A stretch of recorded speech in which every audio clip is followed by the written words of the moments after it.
Hola, soy la Chachis. Y yo soy Lucy Tornasol. Y esto es Síntesis Podcast. Síntesis Podcast. Las tesis más chingonas en español sobre temas de cultura pop, traídas a ti en formato de podcast. Hola, ¿qué tal? Muy buen día. Esto es Síntesis Podcast. Mi nombre es @soy la Chachis y me acompaña. Hola, @Lucy Tornasol. ¿Cómo están?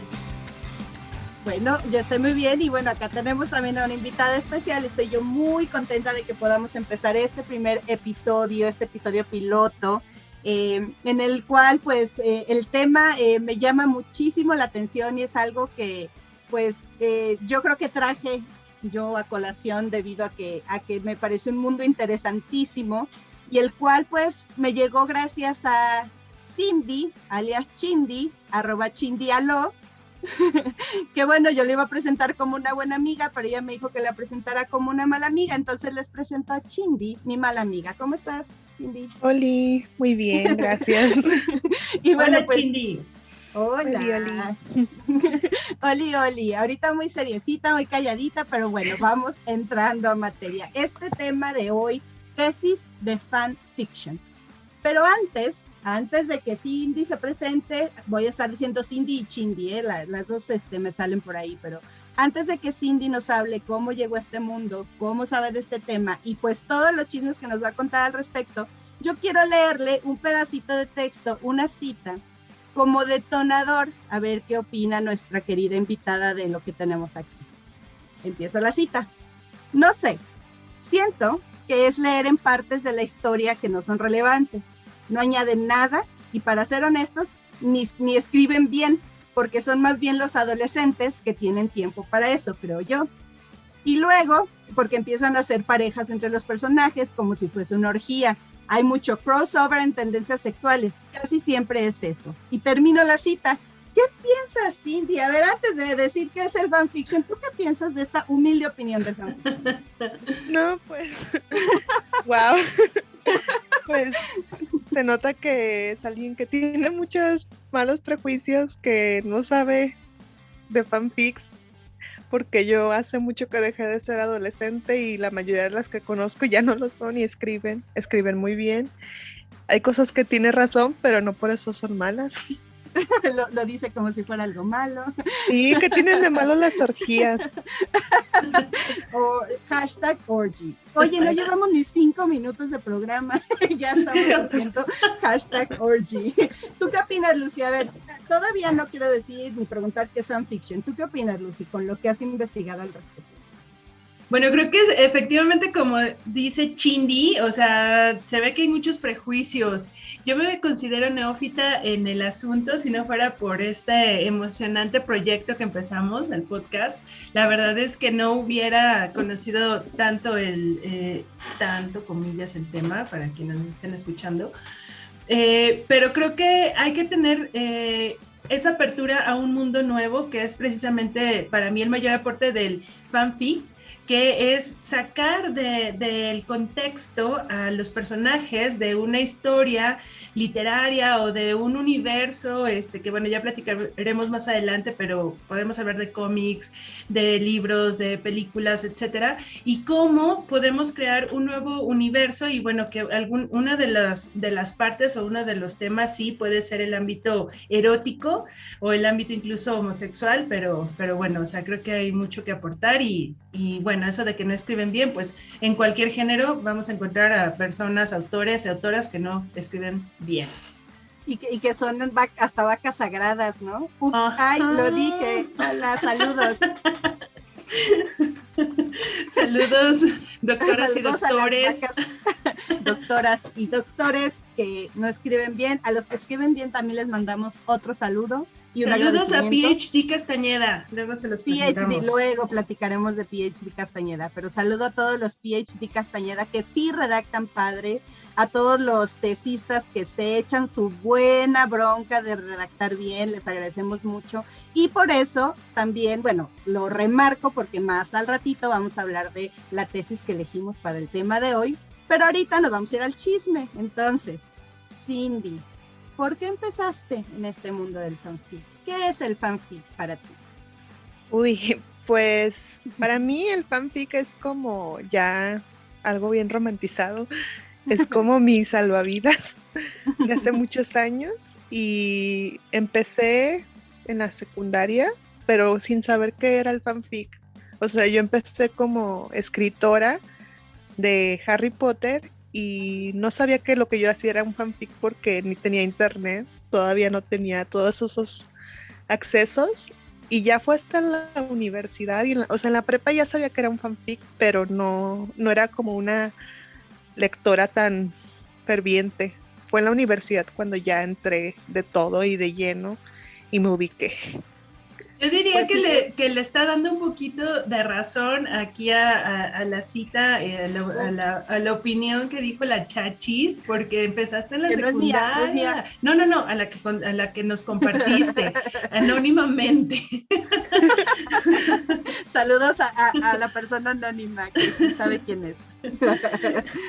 Pero Chindi, ¿por qué? O sea, ¿por qué no se limita entonces a esa adolescencia? ¿Por qué continuaste en ello? Pues porque, o sea, empiezas cuando te llega.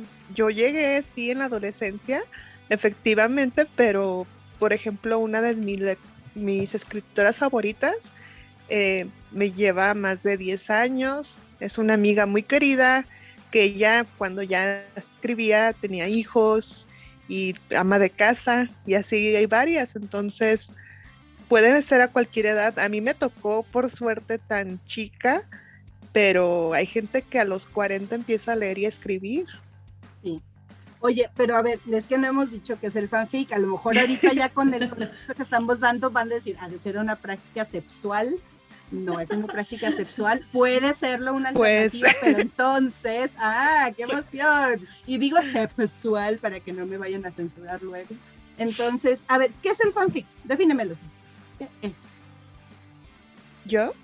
Sí, para ti. Bueno, el fanfic, ya así como técnicamente, es algo más de, tú tomas un contenido original, puede ser un libro, una serie, una película, o incluso últimamente 2 artistas, personas reales, y lo llevas a un fandom donde tú como fan lo escribes una historia tomando lo original como pues una cita, digamos, y tú la estás parafraseando a tu manera, pero ya le agregas lo que quieres, no sé. A ver, dame un ejemplo. O sea, yo creo podemos empezar con los chismecitos que traemos por ahí. Por ejemplo, me comentabas que 50 sombras de Grey originalmente era un fanfic.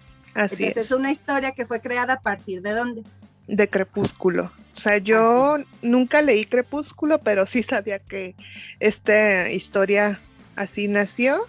También están otras como Cazadores de Sombra, que según yo no sé si son trilogía de libros, pero sí, también nació de un fanfic de Harry Potter, de Harry y Draco. Y hay otras así como, pues ya más antiguas que, por ejemplo, la más icónica es el Quijote de Apócrifo de Avellaneda. Es la segunda parte y es un fanfic tal cual porque Cervantes puso el 1 y Avellaneda llegó y dijo, pues como no sacas algo, yo escribo mi interpretación. Y así ha habido muchas.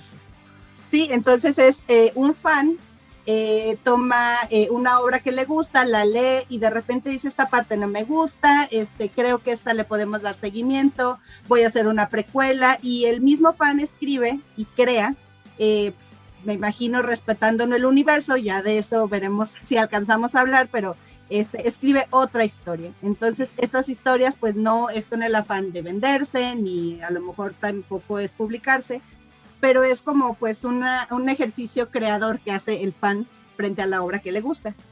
Sí, es llenar ese vacío que tienes como fan, o sea, lo haces totalmente desde lo más lúdico y lo que porque te gustó tanto, o sea, es que hasta para mí sería un honor, yo creo que como escritora, saber que hay gente que le gustó tanto lo que haces, que se involucraron y quisieron agregar más o hacer su parte y es algo muy, muy padre.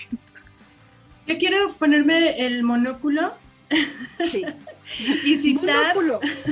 y citar una de las tesis que hemos revisado para este capítulo.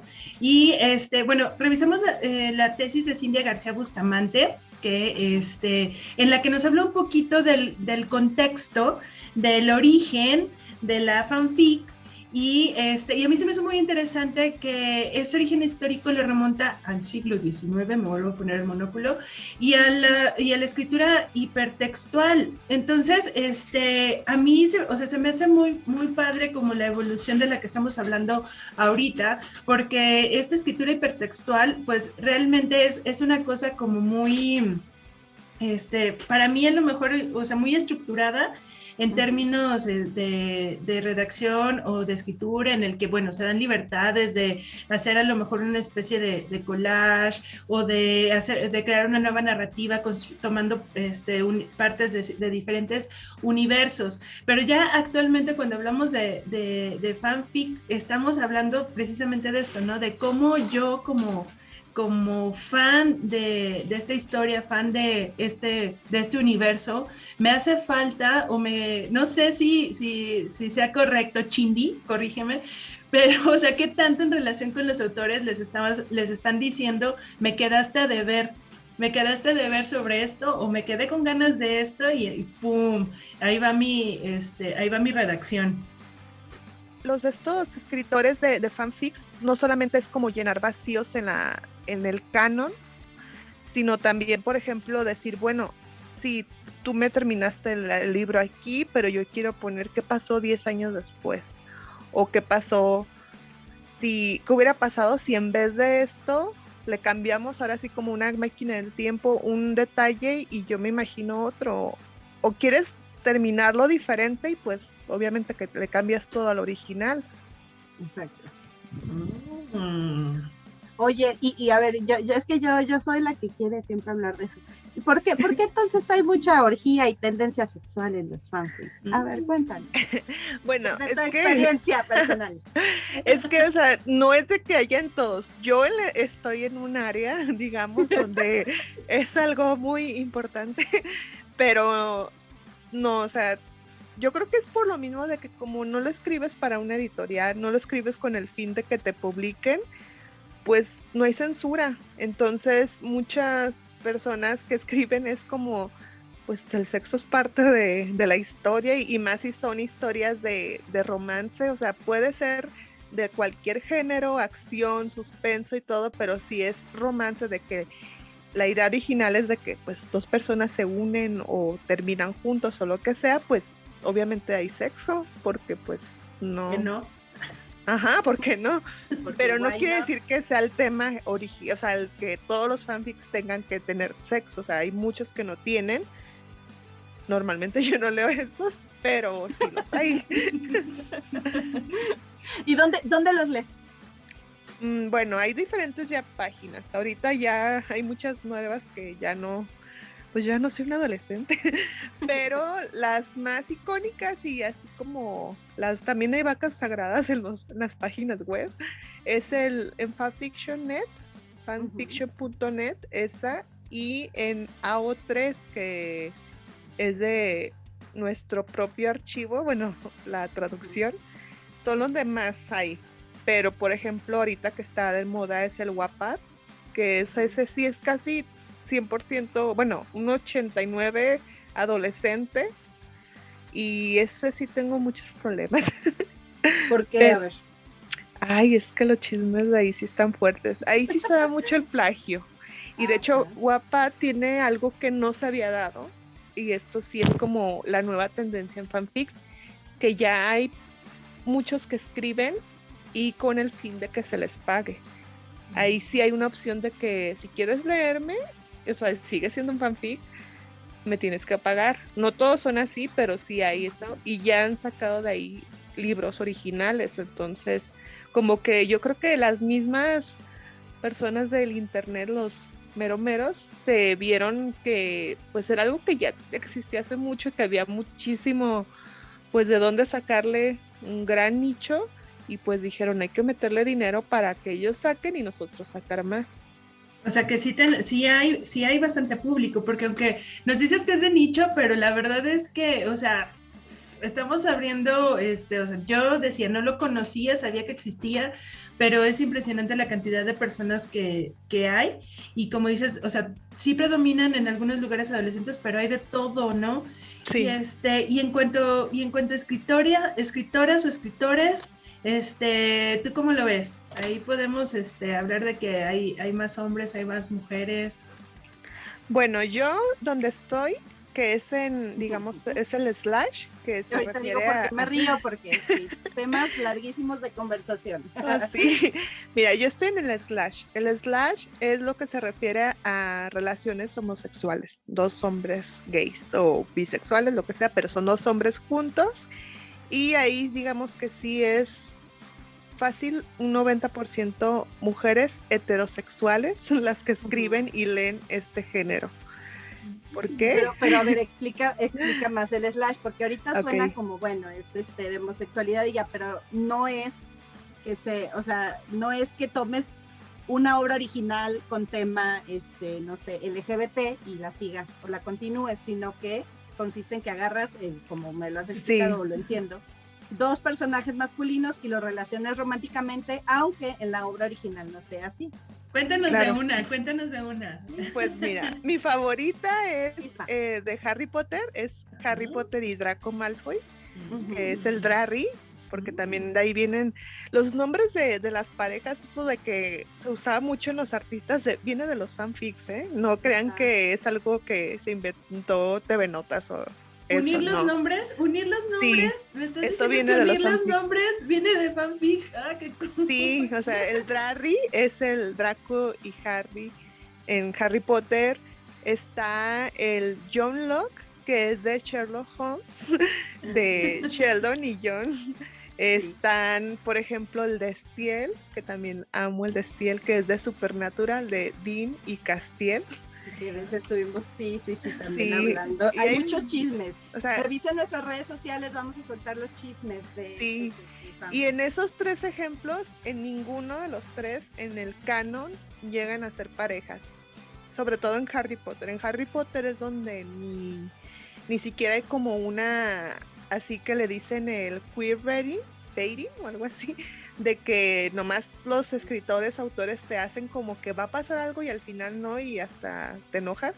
Ajá. Pero por ejemplo en Supernatural sí se dio muchísimo eso de que había una, pues como sutilmente decir que sí, ellos se quieren, se aman y que son almas gemelas, pero nunca sucedió. Y en Sherlock Holmes, pues bueno, los libros de, no, pero en la serie, porque es donde salieron los pics de la de BBC, sí hay como que, sí, buenísima. También hay mucho como que sutilmente te hace ver de que esos dos, su relación es más que amistad, pero tampoco es canon. Entonces no necesitas que sea canon para tú escribirlo y verlo. Sí. Cuando dices canon te refieres a que no está en la obra original. Sí, el canon nosotros le decimos así, todo lo original, lo que es del autor es canon y fanon pues de los fans. Oye, yo tengo otra pregunta porque ya no nos queda mucho tiempo, entonces yo quiero que nos sueltes un chisme o dos sobre qué han opinado los chismes más, pues no sé, sobresalientes sobre cómo reciben esta onda del fanfic o la fanfic, como ven en una de las tesis que vimos, al ver que se hacen todas estas ficciones, cómo lo reciben los autores originales. ¿Hay algún chismecillo ahí jugoso? Sí, bueno, uno de los más viejitos es el de Anne Rice, la de Entrevista con el vampiro. Ajá. Ella llegó a un punto donde demandó a los fans porque estaba tan enojada con los fanfics por alguna extraña razón, donde además ahí sí hay relaciones homosexuales, lo más sí, extraño. Me encanta. Sí, pero ella llegó al punto que sí, ella demandó y no hay fix de ella porque los bajaron y si subes es un problemón, ella sí, y hasta los mismos fans se alejaron porque fue pues un pleito muy sin sentido porque nadie estaba ganando dinero de eso, pero bueno.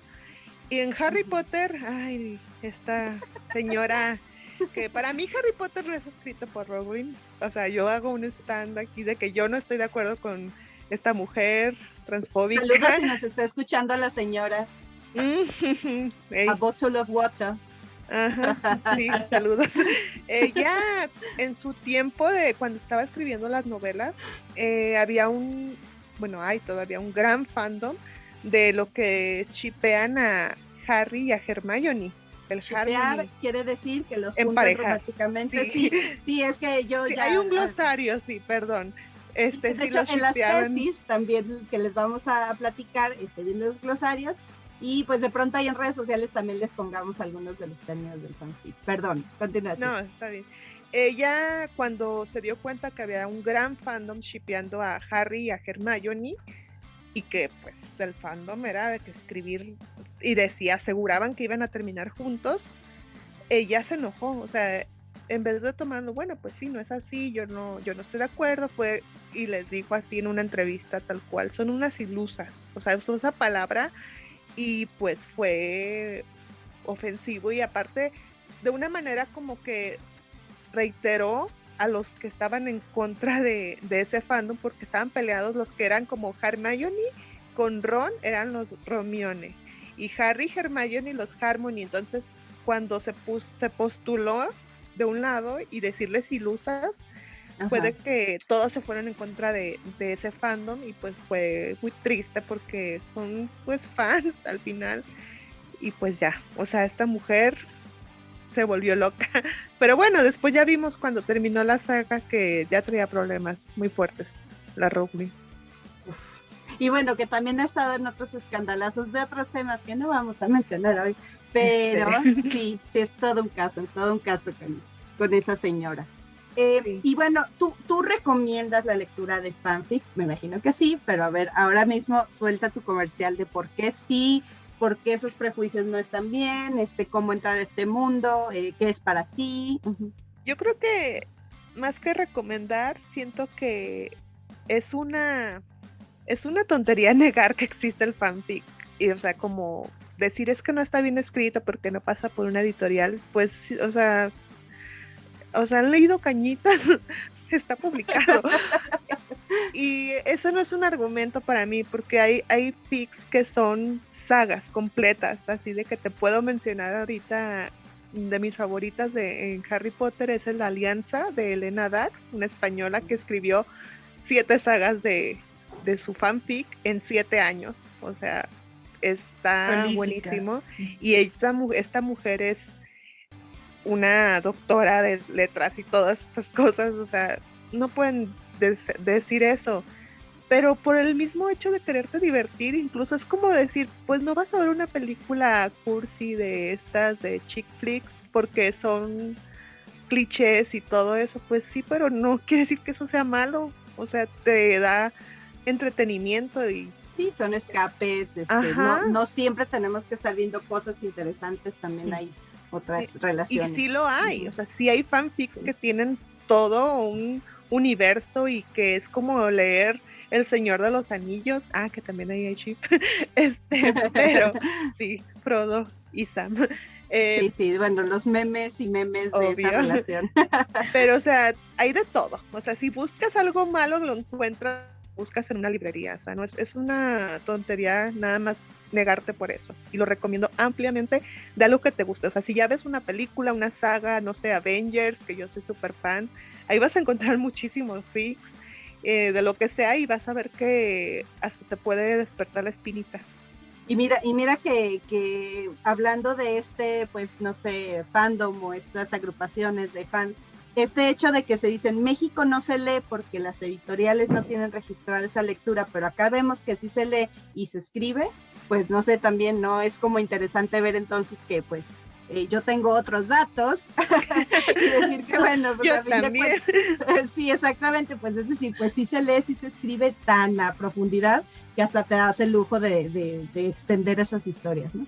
Sí, y creo que, bueno, ya por último, yo para recalcar, es como de la cita que me leíste al principio de esta persona, sí. Decir que nada más son adolescentes que escriben así porque mal, creo que hay un trasfondo muy misógino ahí, lo siento, pero sí, son adolescentes, pero ¿qué tiene eso de mal? O sea, criticaban mucho la saga de Crepúsculo, que a mí no me gusta, pero porque no me gustan los vampiros por alguna razón, pero si se dan cuenta, critican todo lo que los hombres también hacen con el fútbol o con otras cosas. Las mujeres lo hacen en fanfics de una forma muy parecida, o sea, a los hombres que se enfrascan, y pues, no sé, es limitarse, no sé. Entonces, ¿tú dirías que sí hay una como mayoría de mujeres y en ese sentido habría que reconocerlo, ¿no? Sí, son mujeres la mayoría. Y en cuanto, por ejemplo, el idioma, o sea, tener acceso a la lectura. Bueno, sí, hay una gran mayoría de fics que son nada más en inglés, pero también depende del fandom.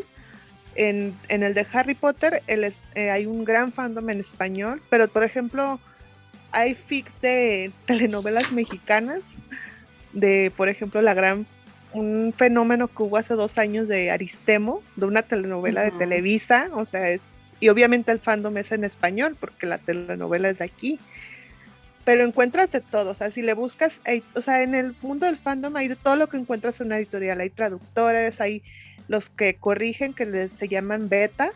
Entonces, si hay un fanfic muy famoso en otro idioma, seguramente hay una traducción en tu idioma.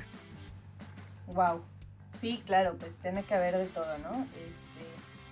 Y bueno, lamentablemente ya se nos acabó el tiempo, pero afortunadamente Chindi va a seguir con nosotras en la siguiente sección en la que ya vamos a abordar las tesis. Pero antes, porque no nos estamos despidiendo, más bien vamos a escuchar nuestras redes sociales.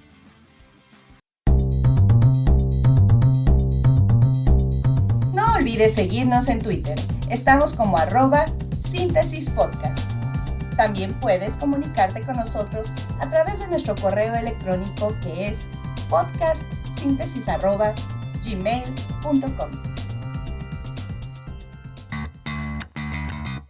Y bueno, ya estamos aquí de regreso en Síntesis Podcast. Agradecemos mucho a nuestro patrocinador. No tenemos, ¿verdad? Aún no. Aún no, bueno, patrocínenos. Pues vamos a pasar ahora a la segunda parte del programa, que es la síntesis, es decir, pues vamos a hablar de las tesis que leímos. Y a ver, Lucy, bueno, Cindy aquí sigue con nosotros, nos encantaría que nos diera su opinión en lo que estuvimos platicando, pero bueno, a ver, Lucy, ¿qué tesis te leíste para este episodio? Una tesis sobre fanfic. Sí, bueno, la tesis que ya les había mencionado hace un momento, que realizó Cindy García Bustamante y que pues la hizo aquí en la Universidad Nacional Autónoma de México, se titula Tipología de la hipertextualidad en la ficción de fans, el fanfiction en lengua española. Y bueno, ya les había comentado algo de hipertextualidad y pues básicamente la hipertextualidad... ¿Qué es eso? ¿Con qué se come? Me pongo el monóculo de nuevo. Ajá. Y la hipertextualidad, pues básicamente es un ejercicio literario en el que nosotros vamos a tomar diferentes partes o fragmentos pueden ser de diferentes obras o de diferentes universos, pero pues vamos a generar una nueva historia. Y esto nos cuenta Cindia, que se remonta al siglo XIX, este género literario, y pone como ejemplo precisamente a Sherlock Holmes, que ya Chindi nos estaba platicando un poco de esto, y bueno, ¿cómo es que, o sea, realmente en términos literarios, Sherlock Holmes sí se presta como para hablar de este tipo, pues, de relaciones sexosas, decía la Chachis, porque bueno, el personaje es un personaje muy, muy, muy, muy interesante, que no es muy un personaje en la serie. Ajá, bueno, en la serie es súper sexy. Y aparte, bueno, en la serie tenemos a Cumberbatch, que... Claro. Pero en la psicología del personaje también es un personaje que a veces no sabemos, o sea, es muy atractivo, pero no sabemos, ni nos queda 100% claro desde, estamos hablando del siglo XIX, no nos quedaba tan claro cuál era como la preferencia sexual o incluso si es asexual, ¿no? Que también, que no necesariamente tenemos que llevarlo a un ámbito sexoso, porque pues puede ser incluso un personaje asexual. Y esto me lleva a otro tema muy interesante que plantea Cynthia, que es el personaje. De acuerdo con la tesis de Cynthia, el personaje es la parte más importante del fanfic, que bueno, ya ahorita a ver qué opina Chindi, pero ahí yo creo que radica también la importancia de la profundidad de la historia en la capacidad de crear la psicología de un personaje, que bueno, eso sabemos que en la literatura, en la dramaturgia es un elemento trascendental, ¿no? La psicología del personaje. Sí. Y en tercer lugar, tenemos, y ya va a decir Chindi, porque Cindy y Chindi se parecen, pero Cynthia plantea el lugar que es el lugar, digamos, espacial, físico, que es América Latina, o antes de América Latina incluso hablar de Hispanoamérica para el fanfic, porque pues hay toda una historia del fanfic en lengua inglesa y luego tenemos por otro lado Hispanoamérica. Entonces, pues básicamente esos son los 3 puntos de los que nos platica Cynthia, y me gustaría relacionarlos un poco en la parte, en la primera, que es la histórica, y pasarme hasta la tercera, en la que nos plantea estos diferentes lugares, porque pues pareciera que no es lo mismo, ¿no? No es igual escribir en español que escribir en lengua inglesa. Sin embargo, cuando hablamos de estos universos de fanfic, que ya de muchos nos platicaba Chindi, como pues Marvel, El Señor de los Anillos, Harry Potter, originalmente son escritos en lengua inglesa, y nosotros los estamos, nosotros los estamos leyendo. Pero Cynthia nos plantea pues cómo la creatividad desde la lengua española. ¿Cómo ves? ¿Cómo ves hacer una tesis, pues para empezar sobre el fanfic, ¿no? O sea, a mí me sorprende muchísimo cómo podemos teorizar sobre todo esto. Hay tesis de todo, ¿no? O sea, por ejemplo, pues déjame, te voy contando antes de meter a Chindi en el chisme. Oye, Chindi chisme como que suena muy parecido, ¿eh? Qué raro. Audios déjenles cuento rapidísimo que mi WhatsApp consiste en audios de 15 en 20 minutos de Cindy o Chindi, pero bueno, por ejemplo, yo leí otra tesis que pues coincide con uno de los temas que estás mencionando, que es de Débora Quiroga Terreros, de la Universidad Complutense de Madrid, y bueno, ella hace así un análisis extensivo sobre el mundo del fanfic, pero también empieza a mencionar este fenómeno en el que pues sí, lo que dices tú, por un lado, no es lo mismo escribir en inglés que escribir en español. Uno, por toda la industria editorial que hay alrededor, la producción de libros, la manera en que les puede llegar más fácil a los usuarios todo este material, pero también hace otro énfasis en cuanto a que no es lo mismo castellano que español. Entonces, haciendo esta distinción del español de España y el español de América Latina, que bueno, nosotros le llamamos así, allá dicen castellano, igual estas dos industrias, esta manera de distribución, y que sí provoca unas desigualdades, provoca unas desigualdades en cuanto a acceso, en cuanto a que a lo mejor una escritora peruana, chilena, mexicana, va a ser más tímida en usar regionalismos en sus fanfic y no va a hablar así como tanto como pues groserías o palabras muy de su país, porque entonces pues no la van a querer leer en España, ¿no? Y al revés sí puede suceder. Entonces la escritora española sí va a acudir a este tipo de palabras pues porque tienen esa libertad, ¿no? No sé, Cindy, si a ti te ha pasado algo al respecto. Sí. Pues es que yo creo que cuando eres colonizador no se te quita ni en el fandom. Pero sí, o sea, los fanfics te das cuenta obviamente cuando son de españoles, porque desde que, vosotros, ¿cómo estáis? Y así, joder. Pero ya cuando son de Latinoamérica, yo no sé distinguir a veces si es de México, de Perú, no sé. Entonces sí hay una gran distinción y también divulgación. Los fanfics de España son los más leídos dentro del ámbito en español y los más, pues, icónicos. Yo sinceramente disfruto más el español de Latinoamérica que el castellano. En general, o sea, en la literatura en general, pero aquí es muy interesante porque, o sea, yo, bueno, ya no lo había dicho Chindi, ya lo había dicho, y Cindy en la tesis hace mucho énfasis en la terminología que se utiliza para el fanfic, y que de hecho ya, o sea, escuchábamos algunos términos hace un ratito con Chindi, que incluso nos los tenía que explicar, gracias a que soy la chachis, así de, a ver, espérame, porque no estamos entendiendo, no estamos en las mismas. Pero esta terminología del fanfic genera una comunidad, ¿no? Entonces tenemos la comunidad hispanoamericana, que incluiría el castellano y el español en América Latina, pero luego, o sea, precisamente lo podemos subdividir, ¿no? Y y bueno, creo que Soy la Chachis se enfrentó ahí a unos términos muy, muy divertidos, con referencia a una caricatura, ¿no? ¿De qué estamos hablando? ¿Te acuerdas? Bueno, me dijiste de las esferas. Claro, sí, pues estoy leyendo esta tesis. Bueno, saludos al autor, esperemos que nos esté escuchando.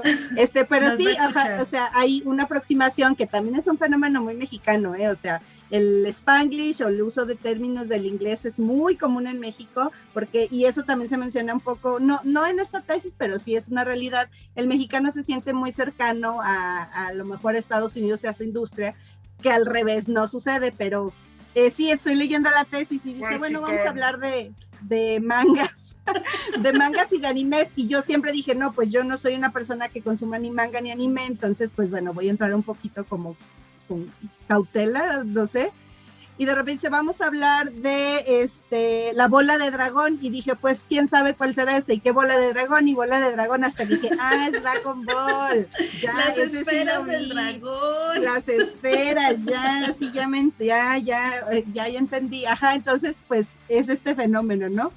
Pero también, no sé si, hablando rapidísimo de la hegemonía del lenguaje, que acá es eso, bueno, la hegemonía del lenguaje es precisamente eso, que unos idiomas importan más que otros, o que unos regionalismos importan más que otros, y en México eso pasa un montón.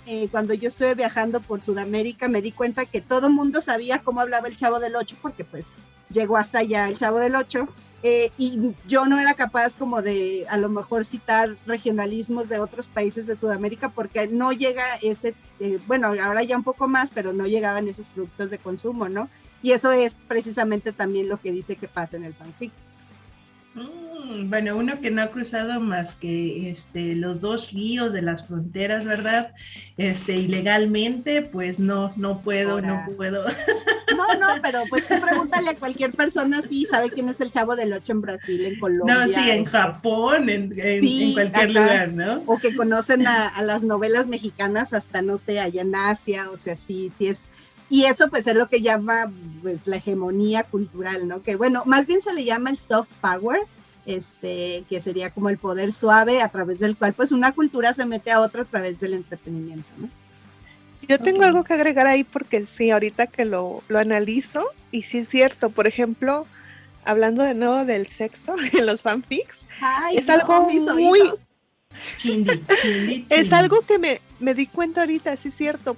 Los fics que yo leo normalmente, pues originalmente son de un fandom en inglés, y en español la mayoría son de España. Entonces, desde la parte de sexual siempre oyes de que follar y que la polla, o sea, y es algo que a mí me costó. Sí. O sea, a mí me costó mucho al principio porque no sabía, o sea, qué se referían, y yo de ¿por qué dicen así? Y ya cuando, o sea, ya me acostumbré. ¿Qué tiene que ver un pollito? La paloma, el diosito.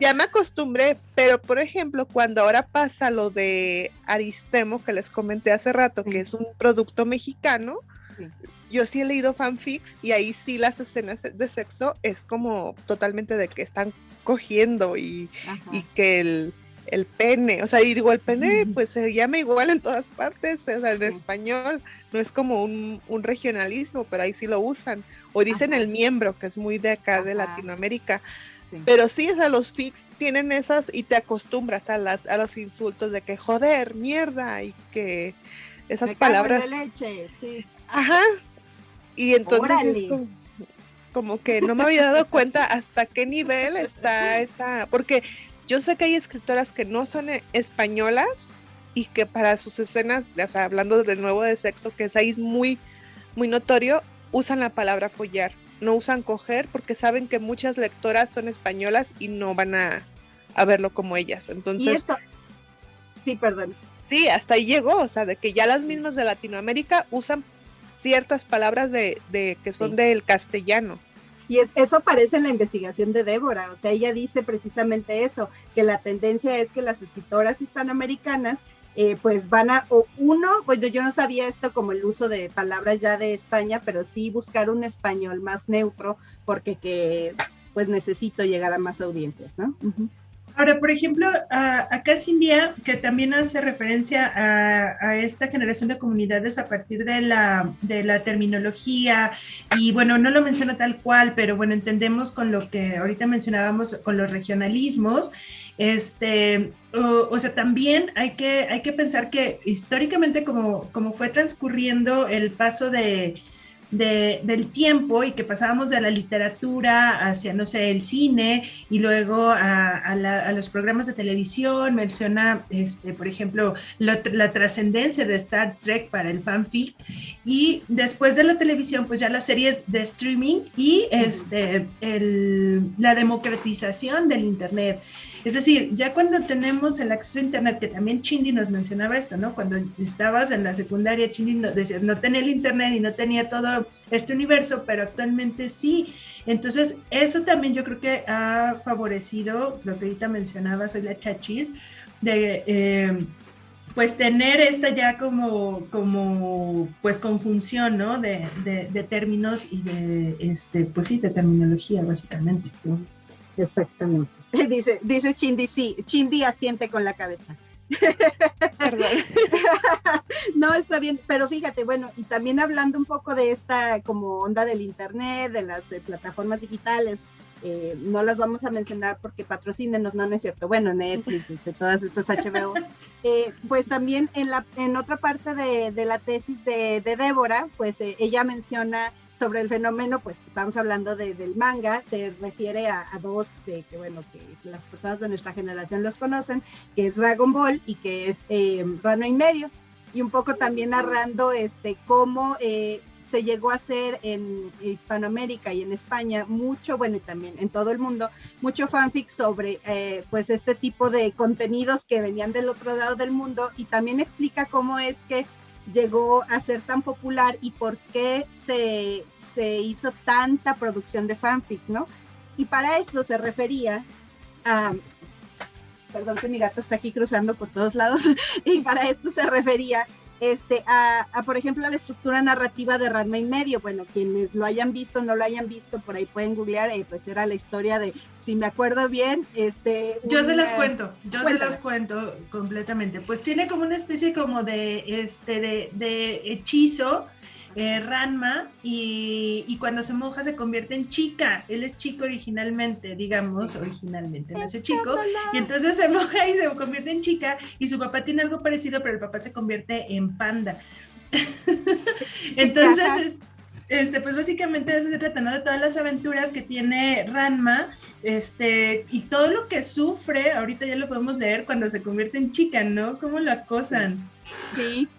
Y pues bueno, entonces el tema para empezar fue pues obviamente muy polémico en, pues no sé, en América Latina, pues porque como un niño se hace niña, eso es, y la cruz, ¿no? Y todo ese tipo de reacciones que ya no hay, ¿verdad? Casi no. Pero entonces, bueno, no tanto no fue que se cancelara Ranma y medio por eso, porque desde Japón pues se canceló por otras razones.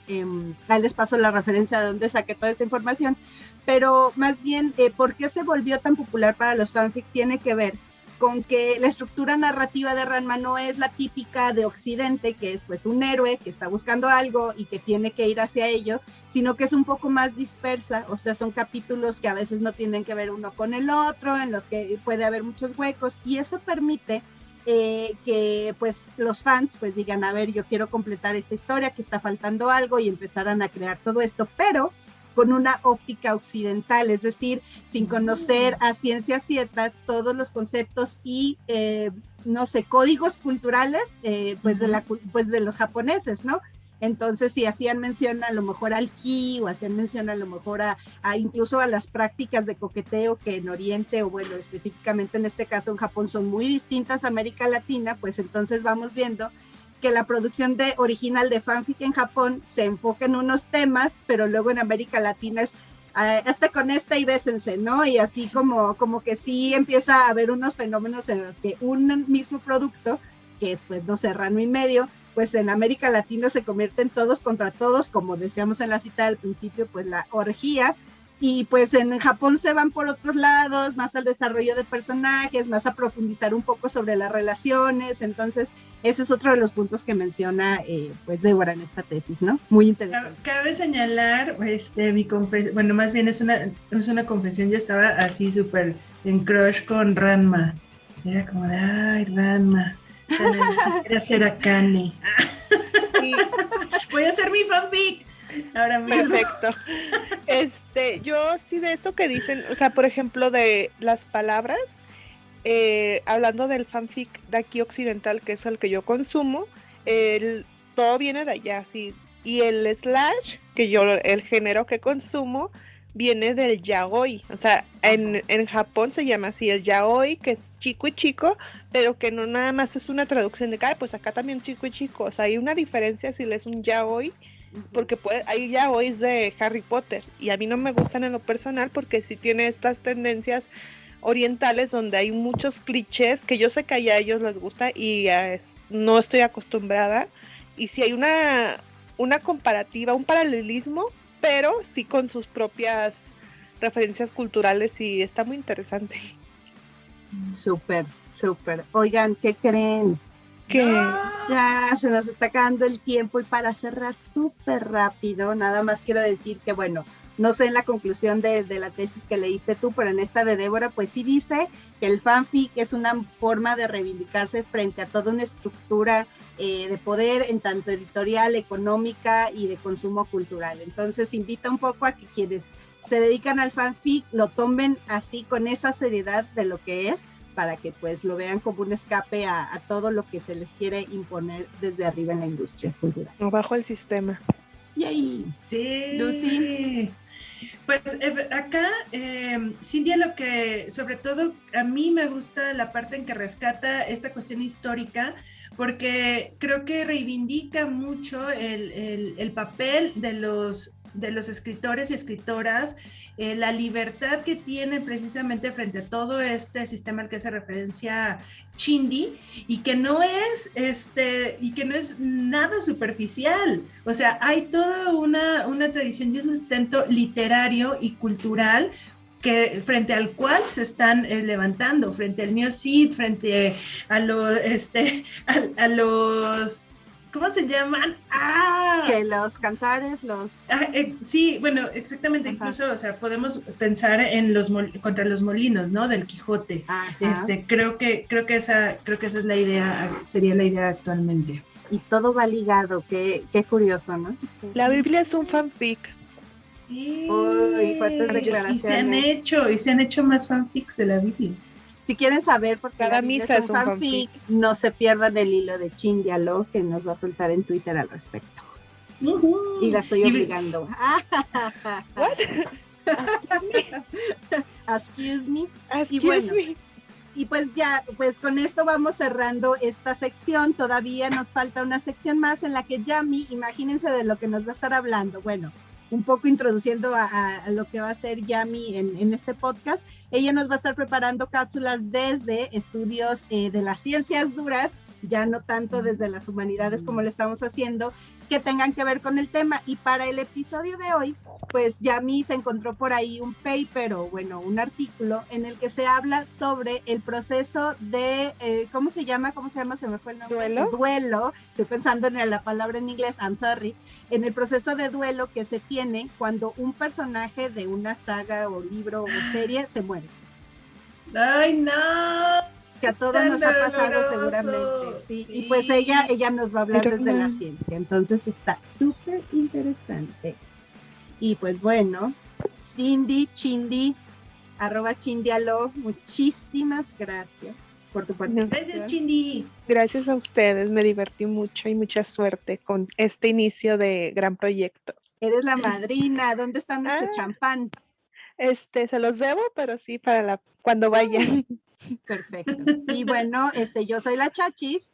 Y yo soy @Lucy Tornasol. Vamos y nos a la siguiente escuchamos. sección. Bye.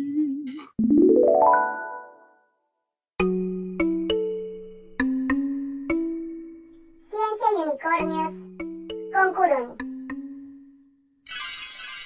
Hola, ¿qué tal? Estamos inaugurando esta sección llamada Ciencia y Unicornios con Kuruni. Yami, bueno, a veces voy a referirme a ti como Yami, a veces voy a decir Kuruni, pero bueno, oficialmente @Kuruni, así te pueden encontrar en redes sociales, ¿no? Hola, gracias. Y bueno, ya en la parte anterior yo estaba ya diciendo un poquito como de qué se va a tratar lo que nos vas a contar. Bueno, tú eres la parte de las ciencias duras, tú nos vas a platicar de un paper, ya me dirás el nombre de la o los autores que lo hicieron, pero bueno, estábamos hablando de fanfic en la sección pasada y pues ahora nos vas a hablar tú de el duelo por el que pasan los lectores o consumidores de, me imagino también series, cuando un personaje se muere. Sí. Este artículo se me hizo muy interesante. Lo encontré en PubMed y Ajá. el nombre del journal es Journal of Death and Dying. Ajá. Soy un poquito triste. Y los autores, Jocelyn de Groot y Alex Slade, son investigadores en estudios de la comunicación. El título de este artículo se llama Rip Corner, duelo parasocial después de la muerte de un personaje de televisión. Este personaje de televisión estaba en House MD, no sé si recuerdas esa serie. No, yo no la vi. Bueno, esa serie fue muy famosa, así tipo, estuvo desde el 2004-2012, y el personaje principal era un médico llamado House, y tenía así como personajes principales y él se dedicaba a diagnóstico, entonces toda la serie eran así como misterios médicos. Ajá. Y este personaje yo creo que está basado en Sherlock Holmes, porque es así como vas descubriendo más y más cosas sobre los pacientes, y este personaje era un poquito... Con este método de la deducción, ¿no? Ajá. Y de la deducción. El personaje principal era bastante problemático, pero estaba muy entretenido. Después de la temporada 4, sucede de que varios de los personajes secundarios que se trabajaban con él se van y llegan otros que están haciendo como audiciones. Uno de ellos es Lawrence Kuttner. Este médico era uno de los personajes como más carismáticos y era así como felices y ñoño, un poquito supersticioso, pero sí contrastaba con el personaje principal, que era House.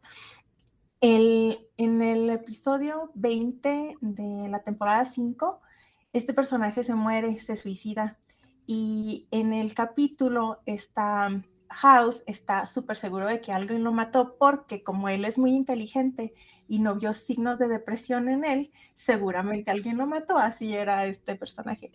Muy arrogante. Sí recuerdo el personaje, sí. Nunca fui así como de ver toda la serie, recuerdo cositas, episodios por ahí. Ajá. Sí, bueno, lo que sucedió, o sea, porque sí fue muy así como que muy de pronto, o sea, este capítulo fue así como que un shock, porque nadie se esperaba, uno, que este personaje se saliera de la serie, y segundo, que se suicidara, o sea, como que no estaba con la historia.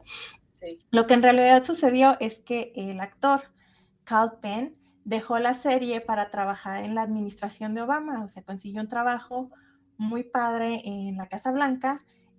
Era Associate Director in the Office of Public Liaison, entonces como actor está trabajando, o sea, en algo bien padre, entonces tuvo que salir de pronto, pero los escritores decidieron suicidarlo. Sí, la hueva de escritores, ¿eh? Yo creo que de eso también se podría hablar bastante, cómo resuelven a veces algunas tramas y cómo a veces sí la cagan, ¿no?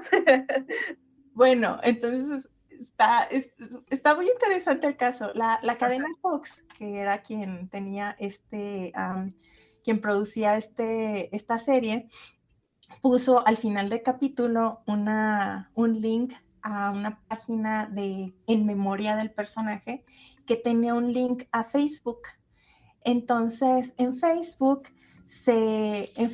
pues la gente podía ir y hacer así como, pues expresar su dolor de que no estaba. Entonces, este artículo en particular estudia las relaciones parasociales del duelo y el luto en esta página de Facebook. Lo que tiene interesante es que como estaba disponible en esta página de Facebook, podrían estudiar los comentarios y las expresiones del luto. Quiero mencionar lo que son las relaciones parasociales.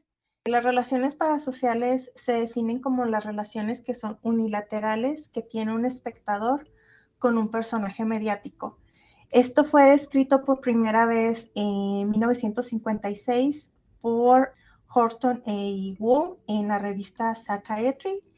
Y en aquel entonces, pues ellos definían los medios como radio, televisión y cine, pero pues ahora esto se puede aplicar para personalidades famosas, cualquier personalidad famosa como políticos, influencers o personajes de televisión. Entonces, en este artículo, de vuelta al artículo, empiezan a describir las expresiones emocionales de duelo, ponen comentarios cuáles son los de tristeza, los de shock, los de amor, los recuerdos de las partes más padres del personaje y también describe... Pues, tal cual como si hubiera muerto. Ajá, sí, tal cual como si se hubiera muerto, o sea, yo recuerdo en este episodio cuando este personaje estaba bien padre, y o sea, porque realmente pues era una página en memoria de... Sí.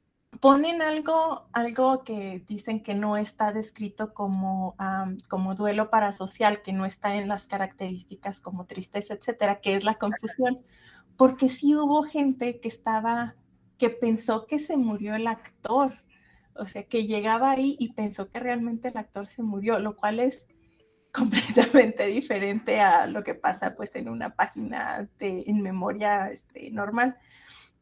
También la gente en los comentarios, había gente que comentaba por la muerte del actor, no del personaje. Ok, ya. Sí, o sea, había gente que estaba así de, ¿qué le pasó al personaje? O sea, ¿qué le pasó al actor? ¿Dónde está? Y otros de, no, o sea, él está bien, consiguió un trabajo, o sea, lo que se murió es el personaje, pero sí había gente que estaba confundida, lo cual no me sorprende porque, pues, Facebook.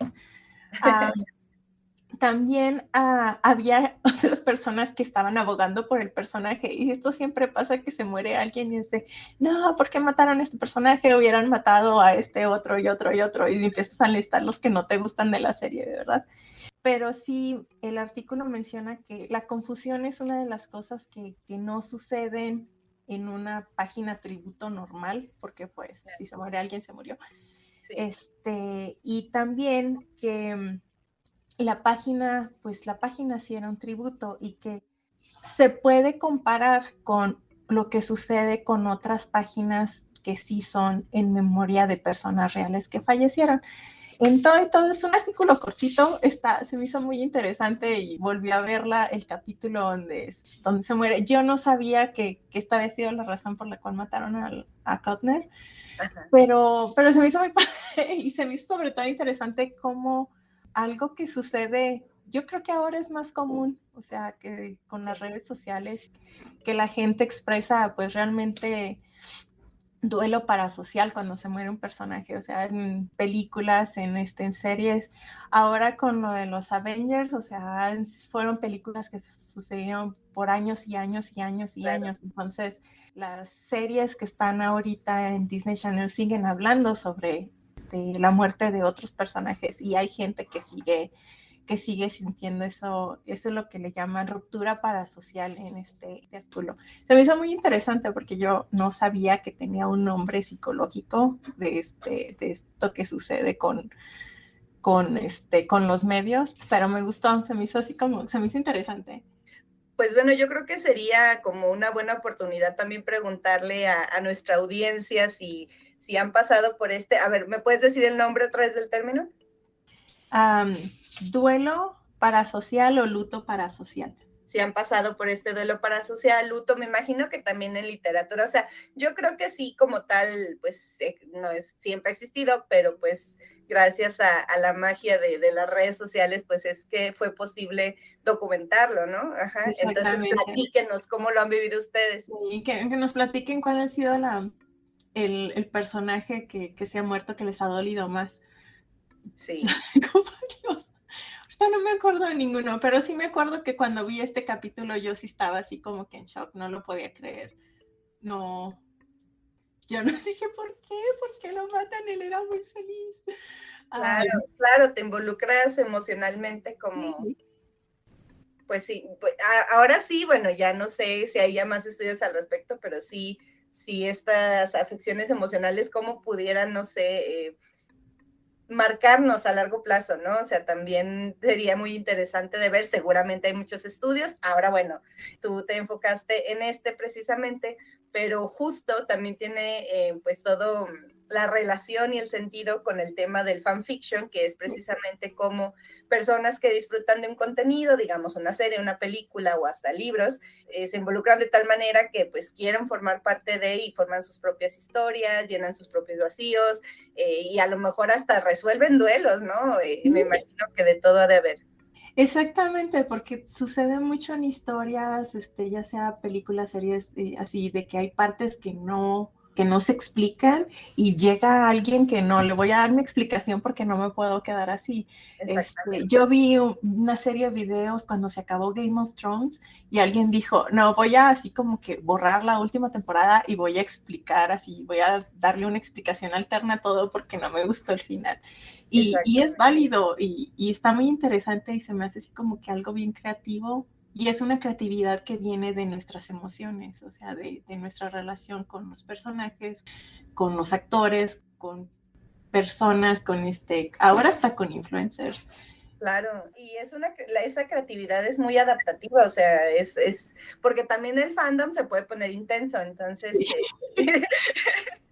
se sabe, entonces, bueno, Cindy ya nos estuvo hablando un poco de eso en la sección anterior, pero definitivamente de que están involucrados los sentimientos, sí, por ejemplo, yo me acuerdo, o más bien no me acuerdo, para mí es un ritual, porque yo soy una persona muy de rituales, cuando yo termino una serie, que pues la vi casi siempre me espero a que se terminen y que ya no estén hablando de ellas porque me gusta verlas de corrido, no me gusta estar esperando por episodios, entonces cuando las termino necesito hacer una pausa entre la serie que terminé y la que voy a empezar después, precisamente por eso, porque necesito como digerir todo lo que siento al respecto, mis análisis de personaje, cualquier cosa que yo necesite hacer, la hago y cuando termino empiezo otra, entonces me imagino que cada quien tiene su manera de relacionarse con algo que parece un contenido superficial, pero a fin de cuentas nos influye, ¿no?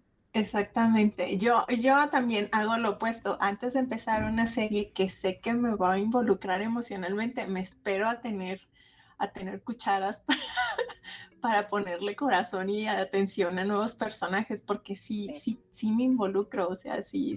Sí, pues muy, muy interesante esto. Muchísimas gracias, Kuruni. Este es tu granito de arena, tu gran contribución, más bien diría yo, a este podcast, y pues vamos a tener bastantes sorpresas al respecto, y te agradezco mucho por tu participación.